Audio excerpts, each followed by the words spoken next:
చేస్తాడు.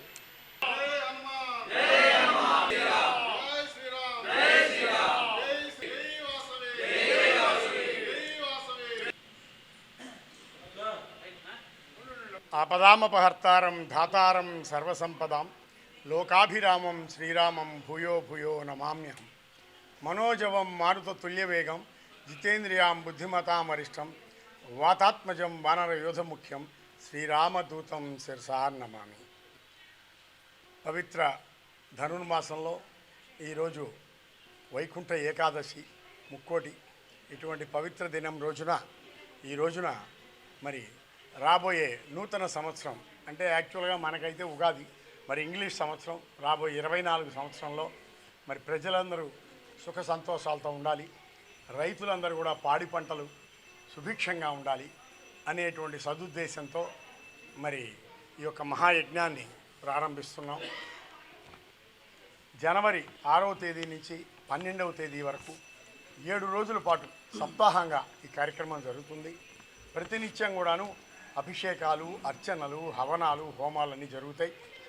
సాయంత్రం ప్రతిరోజు 6 గంటల నుంచి 8:30 గంటల వరకు ఖచ్చితంగా సమయం పాటిస్తూ 2.5 అవర్స్ డైలీ 7 రోజులు ఎంఎస్ రామారావు గారి మనవడు డాక్టర్ శ్రీనివాస్ గారిచే రామాయణంలో సుందరకాండ, అతి పవిత్రమైనటువంటి సుందరకాండ కార్యక్రమాన్ని గానం చేయడానికి కార్యక్రమాన్ని నిర్వహిస్తున్నాం.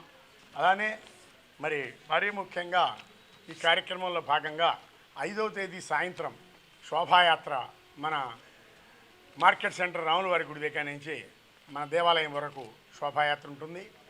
6వ తేదీ ఉదయాన మరి గణపతి పూజ, గోపూజ కార్యక్రమాలతోటి ఈ యొక్క కార్యక్రమం ప్రారంభమవుతుంది. తరువాత 7వ తారీఖు నుంచి 11వ తారీఖు వరకు 5 రోజుల పాటు ప్రతిరోజు కూడా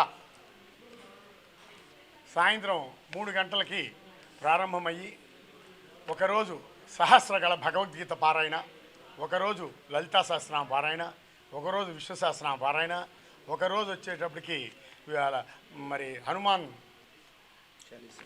చాలీసా పారాయణ. ఈ రకంగా 5 రోజులు కూడా 5 రకాల కార్యక్రమాలు. ఒకరోజు కుంకుమార్చన, ఓ రోజు 1,00,000 తులసి దళార్చన, ఓ రోజు 1,00,000 నాగవల్లి దళార్చన. ఈ రకంగా కార్యక్రమాలు ఉంటాయి. ప్రతినిత్యం కూడా మధ్యాహ్నం 12:30, 1 గంట సమయంలో మహామంగళ హారతి, అట్లాగే వచ్చే మంత్రపుష్పం జరుగుతుంది, తీర్థప్రసాదాలు ఇవ్వబడుతుంది. కాబట్టి ఈ యొక్క కార్యక్రమంలో తెనాలి నియోజకవర్గ ప్రజలందరూ కూడా పాల్గొని ఆ భగవంతుడు, ఆ దేవదేవుడు ఆశీస్సులు పొందాలని, అందరూ కూడా భగవంతుడి కృపకు పాత్రులు కావాలని కోరుకుంటూ ప్రతి ఒక్కరూ కూడా నూతన సంవత్సరంలో ఆనందదాయకంగా ఉండటానికి కార్యక్రమం తలపెట్టాం. ఈ కార్యక్రమంలో ప్రతి ఒక్కరూ పాల్గొనాలని కోరుకుంటున్నాం. ఈ యూట్యూబ్ ఛానల్లో సబ్స్క్రైబ్ చేయగలరు.